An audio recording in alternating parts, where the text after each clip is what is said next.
안녕하세요 여러분. 건강 채널입니다. 오늘은 정말 중요한 건강 정보를 준비했어요. 주제는 협심증으로 인한 돌연사 예방법입니다. 최근 들어 심혈관 질환에 대한 관심이 높아지면서 협심증도 많은 주목을 받고 있는데요. 아마 대부분의 분들이 협심증이라는 단어는 들어보셨을 겁니다.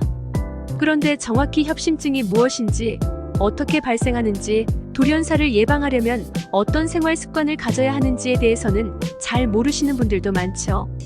그래서 오늘은 협심증의 개념부터 돌연사를 예방할 수 있는 구체적인 방법들까지 깊이 있게 다뤄볼 예정이에요. 끝까지 시청하시면 자신의 건강을 지키는데 큰 도움이 될 수 있을 겁니다. 자, 그럼 시작해볼까요? 먼저 협심증이란 무엇인지 알아보도록 하겠습니다. 협심증은 심장 근육에 혈액을 공급하는 관상동맥이 좁아지거나 막혀서 심장이 충분한 산소를 공급받지 못할 때 발생하는 질환입니다. 이로 인해 흉부의 통증이나 압박감이 느껴지죠. 이 통증은 주로 신체 활동 중에 나타나고 휴식을 취하면 사라지는 경향이 있습니다. 그래서 많은 사람들이 좀 쉬면 괜찮아지겠지라고 생각하고 방치하는 경우가 많아요. 하지만 이것이 매우 위험한 생각입니다. 왜냐하면 협심증을 방치할 경우 심장에 공급되는 산소가 계속 부족해지면서 심장 근육이 점차 손상되고 심근경색으로 이어질 수 있기 때문입니다. 심근경색은 심각한 경우 돌연사로도 이어질 수 있는 치명적인 상태죠. 따라서 협심증 증상을 가볍게 여기지 말고 통증이 지속되거나 자주 발생한다면 꼭 전문가의 진료를 받아야 합니다. 협심증의 가장 큰 원인은 동맥경화입니다. 동맥경화는 혈관 내벽에 콜레스테롤, 지방 등의 물질이 쌓이면서 혈관이 점점 좁아지고 그 결과 혈액이 원활하게 흐르지 못하는 상태를 말합니다. 동맥경화가 진행되면 심장에 필요한 충분한 혈액을 공급하지 못해 협심증이 발생하게 되는 것이죠. 특히 나쁜 생활 습관이 동맥경화를 촉진합니다. 예를 들어 흡연, 과음, 고지방식 섭취 등이 대표적인 원인입니다. 특히 흡연은 동맥을 직접적으로 손상시키는 주범 중 하나로 협심증뿐만 아니라 다양한 심혈관 질환의 원인이 됩니다. 그리고 당뇨병, 고혈압, 고지혈증 같은 만성 질환도 협심증을 유발할 수 있는 중요한 요인들입니다. 그러므로 이러한 질환을 가지고 있다면 꾸준한 관리가 필수적입니다. 이런 위험 요인들을 줄이기 위해서는 건강한 식단과 규칙적인 운동이 매우 중요합니다. 그렇다면 협심증으로 인한 돌연사를 예방하기 위해 어떤 생활 습관을 가져야 할까요? 첫 번째로 규칙적인 운동이 정말 중요합니다. 운동은 심장을 강화시켜주고 혈액순환을 개선하는 데 도움이 됩니다.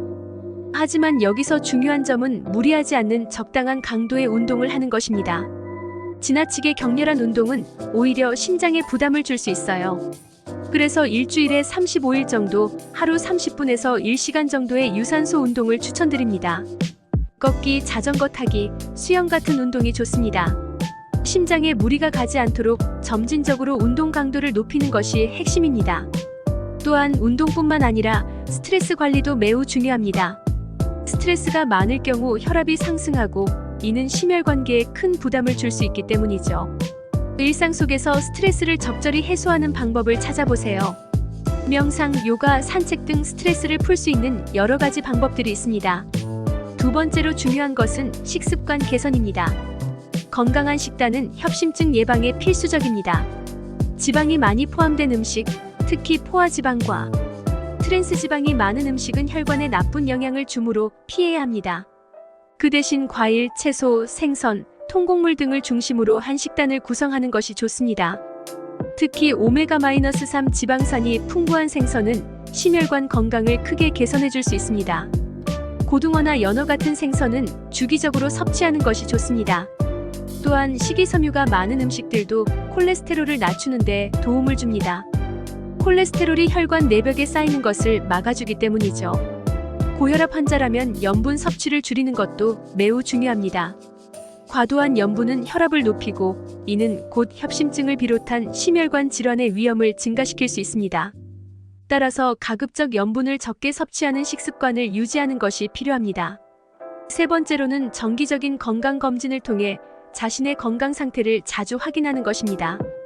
많은 사람들이 통증이 없으면 건강에 문제가 없다고 생각하는 경향이 있는데 협심증은 증상이 미미하거나 간헐적으로 나타나는 경우가 많기 때문에 쉽게 지나칠 수 있습니다. 특히 고혈압, 당뇨병, 고지혈증 등 심혈관 질환 위험 인자를 가진 분들은 더욱 주의가 필요합니다. 협심증은 조기 발견이 중요한 질환이므로 정기적으로 심전도 검사, 관상동맥 CT, 심장 초음파 같은 검사를 통해 본인의 혈관 상태를 확인하는 것이 필요합니다. 만약 협심증 초기 단계에서 발견된다면 약물 치료나 생활 습관 개선만으로도 충분히 치료가 가능할 수 있습니다. 그래서 미리 검진을 통해 본인의 상태를 파악하고 필요한 조치를 취하는 것이 돌연사를 예방하는 중요한 방법 중 하나입니다. 네 번째로는 흡연을 반드시 끊는 것입니다. 흡연은 심혈관 질환의 가장 큰 위험 요인 중 하나입니다. 흡연을 하면 혈관이 수축되고 혈압이 상승하며 동맥 경화가 촉진됩니다. 이런 이유로 흡연자는 비흡연자에 비해 협심증에 걸릴 확률이 훨씬 높습니다. 하지만 다행히도 흡연을 중단하면 혈관 건강은 빠르게 회복될 수 있습니다. 흡연을 중단한 후 몇 주만 지나도 혈관 내피세포 기능이 개선되기 시작하고 몇 년만 지나면 비흡연자와 거의 비슷한 수준의 심혈관 건강을 되찾을 수 있습니다. 따라서 금연은 협심증 예방에 있어 필수적인 단계입니다. 만약 금연이 어렵다면 전문가의 도움을 받아 금연 프로그램에 참여하는 것도 좋은 방법입니다. 다섯 번째로는 약물 치료를 병행하는 것입니다. 협심증을 진단받은 경우 항혈전제나 혈관 확장제 같은 약물을 통해 증상을 완화시킬 수 있습니다. 항혈전제는 혈액을 묽게 만들어 혈전 형성을 막아주고 혈관 확장제는 혈관을 넓혀서 심장으로 가는 혈류를 원활하게 해줍니다. 또한 고혈압이나 고지혈증 같은 기저질환이 있는 경우에는 이에 대한 약물 치료도 함께 필요할 수 있습니다. 하지만 약물 치료는 반드시 의사의 지시에 따라 복용해야 합니다. 스스로 약물을 조절하거나 임의로 중단하는 것은 매우 위험할 수 있으니 의료 전문가의 지도를 따르는 것이 중요합니다. 약물 치료와 함께 앞서 말한 생활 습관 개선을 병행하면 협심증을 효과적으로 관리할 수 있습니다. 마지막으로 중요한 것은 심리적 안정입니다. 평소에 마음의 안정을 찾고 지나친 스트레스나 불안을 피하는 것이 협심증 예방에 큰 도움이 됩니다. 만성적인 스트레스는 심박수를 높이고 혈압을 상승시키며 결국 심혈관 질환의 위험을 높이게 됩니다. 그러므로 일상 속에서 충분한 휴식을 취하고 취미 생활을 즐기며 스트레스를 해소하는 것이 중요합니다. 또한 가족이나 친구들과의 대화나 소통을 통해 심리적 지지를 받는 것도 심장 건강에 긍정적인 영향을 줄 수 있습니다. 건강은 신체적인 것뿐만 아니라 정신적인 상태도 중요한 요소이기 때문에 심신의 안정을 유지하는 것이 장기적으로 협심증을 예방하는 데 큰 도움이 될 수 있습니다. 오늘은 이렇게 협심증으로 인한 돌연사 예방법에 대해 자세히 알아봤습니다. 건강한 생활 습관을 통해 심혈관 질환을 미리 예방하는 것이 가장 중요하다는 점 다들 기억하셨으면 좋겠어요. 평소에 꾸준한 운동, 건강한 식습관, 정기적인 검진, 그리고 스트레스 관리까지 이 네 가지를 생활화하는 것이 협심증을 예방하고 돌연사의 위험에서 벗어날 수 있는 가장 확실한 방법입니다. 오늘 영상이 여러분의 건강을 지키는데 큰 도움이 되었길 바라며 구독과 좋아요는 영상 제작에 큰 힘이 됩니다. 감사합니다.